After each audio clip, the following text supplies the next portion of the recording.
Colossians 4:18, the last verse in our study. I, Paul, write this greeting with my own hand. Remember my chains. Grace be with you. It's cool. And so we're seeing it in Galatians, he says something similar. He says, see what with large letters I'm writing this with my own hand. And so here Paul is writing this greeting with his own hand, which is one of the ways that he would write. And sometimes he would dictate it to someone else and he would say, this is what I'm going to say. So like in Romans 16, we see that Tertius was the one whose hand was writing the letter, but he's writing the letter from Paul. And so this just gives kind of this personal touch. Look at this. I'm writing this greeting with my own hand. And then he says this, remember my chains. Man, what's he trying to say? Is he saying, hey, look, I'm so great, I'm in jail? No, he's saying, remember my chains.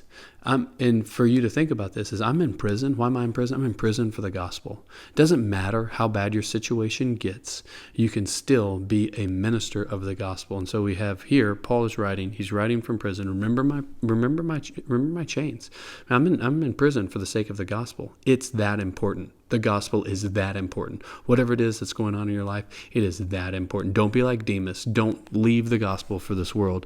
And then he ends it the same way he started. He started by saying, grace and peace be multiplied to you, and now he's ending, grace be with you, which is to say, let Jesus, right? Let Jesus be with you. All right. And so as we close this out, thank you for joining us for this study. Hope that it's been really good for you. You can always go back and look through it again. But our goal for you is that we see this letter and we're convicted to be like Jesus, that we are encouraged by our union with Christ, and we're challenged to live out that union with Christ in our local communities and also as a way of taking the gospel to the nations. So I'll echo the words of Paul.